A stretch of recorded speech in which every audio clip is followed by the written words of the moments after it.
안녕하세요. 책 읽는 쭈TV입니다. 오늘 소개할 책은 인생을 바르게 보는 법, 놓아주는 법, 내려놓는 법입니다. 지연이는 중국의 슈슈, 펴낸 곳은 다이언 출판사입니다. 저자는 베스트셀러 작가이고 마음의 멘토이다.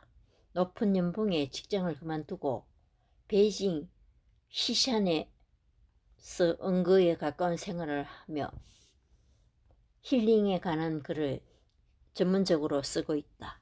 지금부터 책 속으로 들어가 보겠습니다.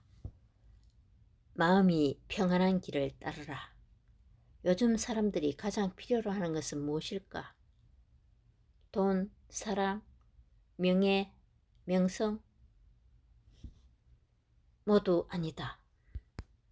미국의 미래학자 멜린다 데이비스는 6년 동안 현대인의 욕망에 대한 연구를 진행했다. 현대인이 직면한 가장 큰 위기는 내면 깊은 곳에 혼란을 제대로 극복할 수 있느냐의 문제라는 결론을 내렸다.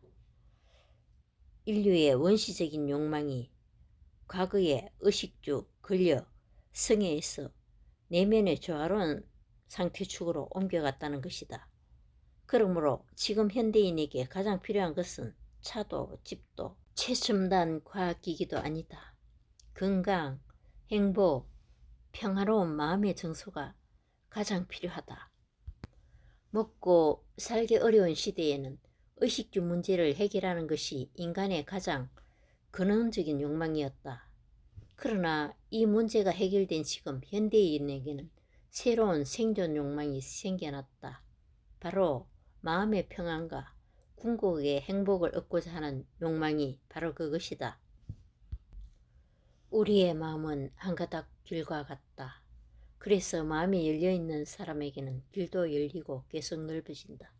하지만 마음이 닫힌 사람에게 길은 계속 좁아지다 결국 닫히고 만다. 마음가짐을 어떻게 갖느냐에 따라 똑같은 곳이 천국이 되기도 하고 지옥이 되기도 하는 것이다. 어떻게 해야 바른 마음가짐을 가질 수 있을까? 첫째, 마음의 직관에 따라 좋아하는 일을 하고 당신이 좋아하는 당신 자신이 되라. 둘째, 만약 이렇게 할 수 없다면 지금 할 수 있는 일, 지금의 당신을 좋아하고 아껴라. 이것이 곧 행복의 출발점이기 때문이다. 셋째, 어떤 일이든 좋은 일이라는 믿음을 가져라.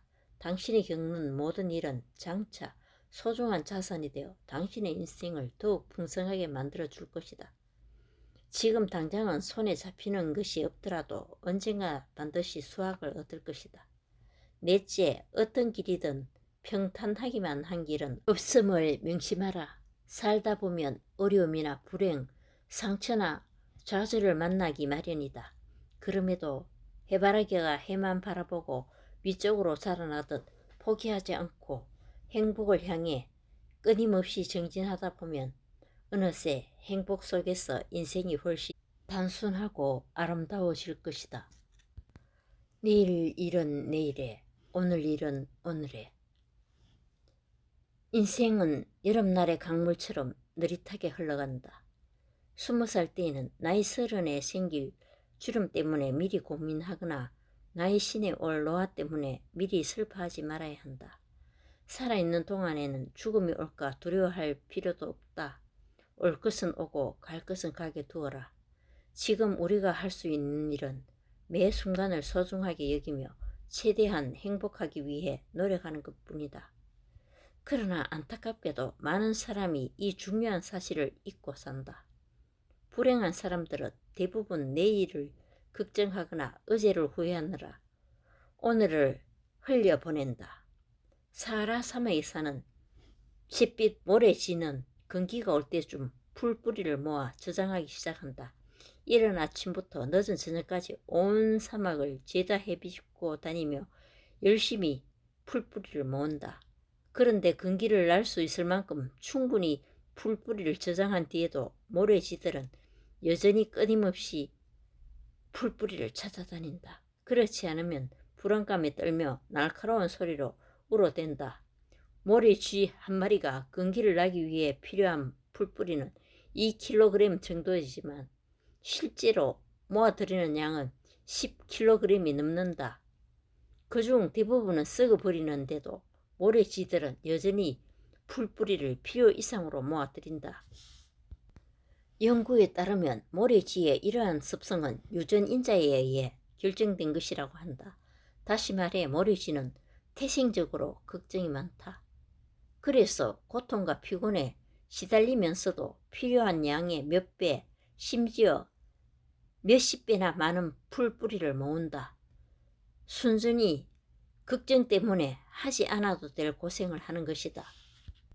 한때 의학계에서는 흰쥐 대신 모래쥐를 실험용 쥐로 사용하려고 했다.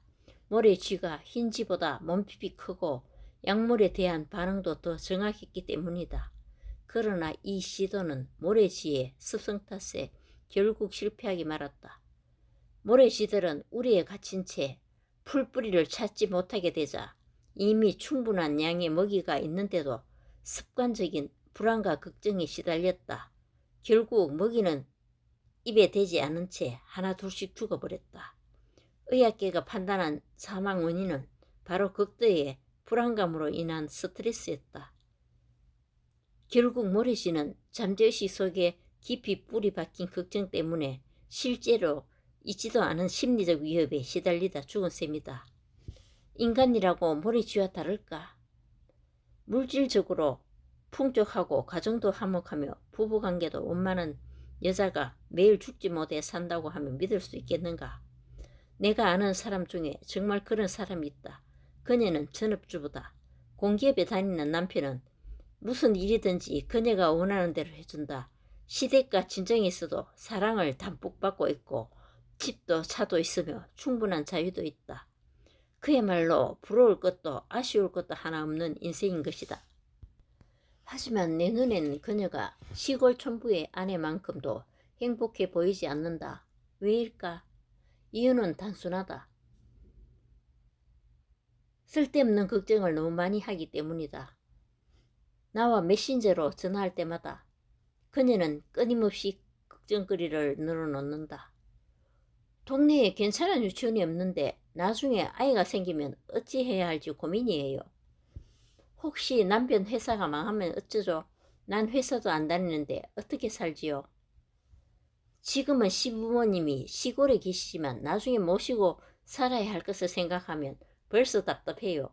만약 시어머님이 병에 걸리기라도 하면 그 비싼 병원비는 또 어떻게 감당해야 할지 정말 걱정이에요.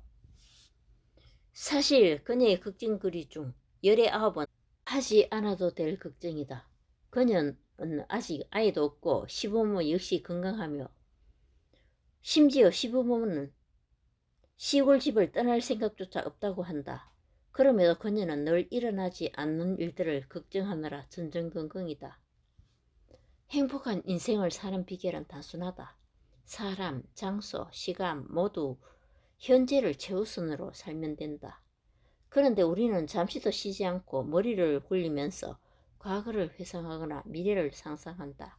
사실 바로 지금 이 순간을 온전히 누리는 사람은 별로 없다. 이렇듯 현재를 살지 못하니 인생의 참맛을 알지 못하는 것도 당연하다. 살다 보면 슬픈 일도 있고 기쁜 일도 있게 마련이다. 또한 인생은 한 치 앞도 알 수 없는 것이기에 언제 끝날지도 모른다. 길다면 길고 짧다면 짧은 인생을 걱정과 근심에 매여 살았어야 되겠는가? 모래쥐처럼 풍족한 먹이를 눈앞에 두고도 초조함에 시달리다가 절망 가운데 죽음을 맞이했어야 되겠는가? 인생이라는 여행길에는 쉬어갈 곳이 굉장히 많다.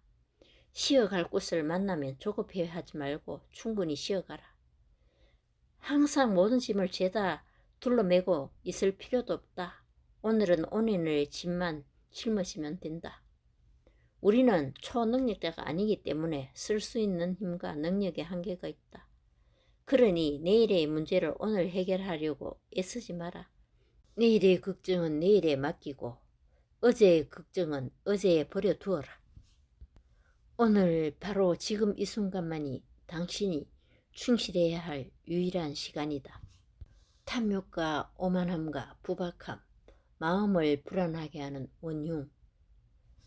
욕망은 때로 꿈을 향해 달려가는 동력이 되기도 한다. 그러나 통제불능의 욕망은 탐욕일 뿐이다. 탐욕은 늘 불안과 초조감을 동반하기 때문에 탐욕에 물든 마음은 결코 행복할 수 없다. 그래서 탐욕은 끊임없이 마음을 찌르는 날카로운 가시다. 이집트의 유명한 사상가이자 작가인 타오픽 알 하킴은 다음에 우화를 통해 인간의 탐욕을 꼬집었다. 아기 새가 아빠 새에게 물었다. 아빠, 세상에서 가장 똑똑한 동물은 뭐예요? 우리인가요? 아니란다 얘야. 가장 똑똑한 동물은 인간이야. 인간은 어떻게 생겼어요? 가만히 있자. 그래, 종종 찾아와. 우리 둥지에 돌을 던지는 그 커다란 동물 기억나니? 그게 바로 인간이란다. 아기 새는 고개를 크게 끄덕였다. 아, 알았어요. 그럼 아빠, 인간은 우리보다 뛰어난가요? 우리보다 행복한가요? 인간은 우리보다 뛰어나지만 우리보다 행복하지는 않단다. 인간은 왜 우리보다 행복하지 않은 건가요? 그건 인간의 마음에 있는 날카로운 가시 때문이야. 이 가시는 아무 때나 마음을 찔러서 인간을 괴롭게 만든단다. 인간들은 이 가시를 욕심이라고 부른단다. 욕심이요? 욕심이 뭔가요? 아빠는 인간의 마음에 있는 욕심이라는 가시를 경험해 본 적이 있어.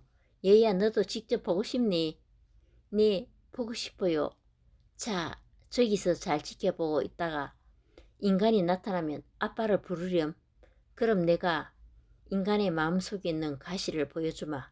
잠시 후 아기 새가 다급히 아빠 새를 불렀다.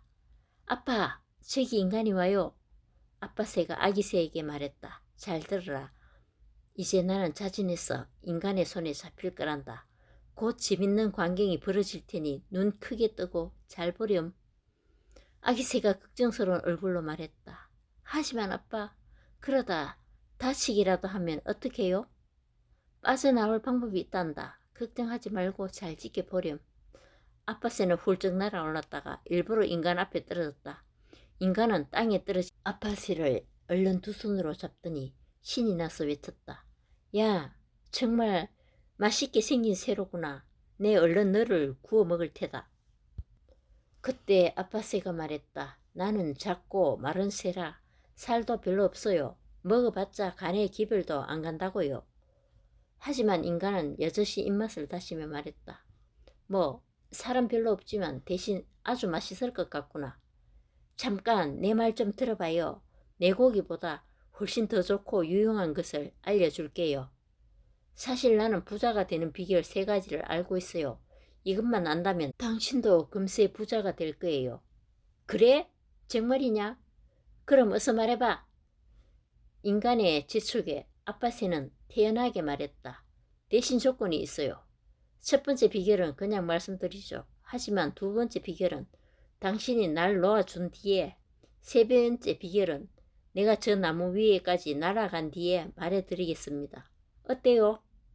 인간은 조금도 망설이지 않고 고개를 끄덕였다. 알았어. 내 말대로 해주마. 자, 첫 번째 비결부터 말해봐. 잘 들으세요. 첫 번째 비결입니다. 이미 잃어버린 것을 아까워하지 말라. 됐죠? 이제 저를 놔주세요. 인간은 아빠 새를 놔주었다. 그럼 두 번째 비결을 말씀드리겠습니다. 있을 수 없는 일을 믿지 말라. 말을 마친 후 아빠 새는 휙 날아올라 인간의 손이 닿지 않을 만큼 높은 나무가지 위에 앉았다. 그리고 소리쳤다. 바보 멍청이!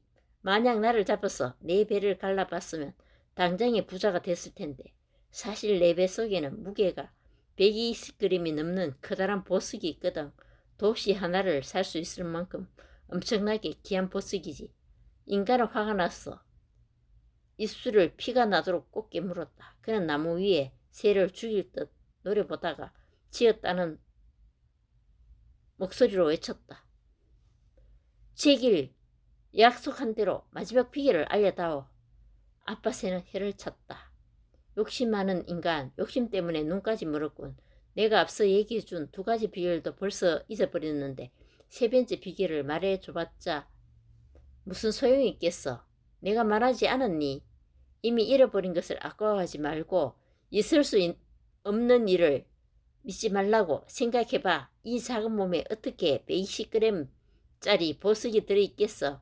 내 몸무게만도 100g이 채 안 되는데 직접 손으로 나를 잡아봤으니 알 것 아냐? 인간은 저도 모르게 입을 쩍 벌렸다. 한 끼니도 안 되는 작은 새에게 그야말로 철저히 놀림을 당한 것이다. 아빠 새는 아기 새를 돌아보며 말했다. 얘야, 잘 보았지. 인간은 저렇게 욕심 많은 동물이란다. 네 아빠, 그런데 전 이해가 안 가요. 인간은 왜 아빠 뱃속에 보석이 있다는 말을 믿은 거죠? 그건 누가 봐도 말이 안 되잖아요. 그게 다 욕심 때문이란다.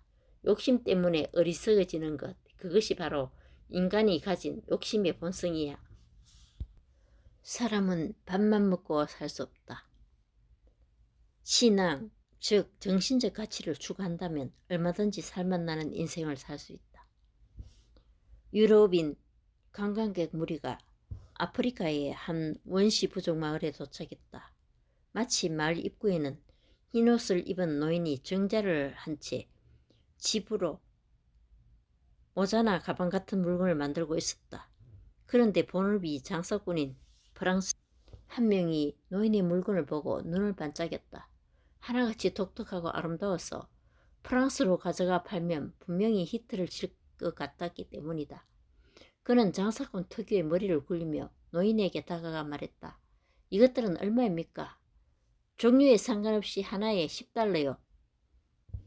노인이 방긋 웃으며 대답했다. 프랑스인 깜짝 놀라며 말했다. 세상에, 화수분이 여기 숨어 있었군. 노인장, 만약 내가 집모자와 집바구니를 각각 10만 개씩 산다고 하면 하나당 얼마씩 깎아줄 수 있겠습니까? 그러자 노인은 금세 퉁명스러워진 얼굴로 말했다. 그렇다면 하나당 20달러는 받아야겠소이다. 프랑스인은 자신의 길을 의심했다. 뭐라고요? 대체 어째서입니까? 어째서냐고요? 디노한 노인이 외쳤다. 난 당신을 이해할 수가 없구먼. 똑같은 모자와 바구니를 10만 개씩이나 만들라니. 그랬다간 금방 지루해서 죽어버리고 말 거요.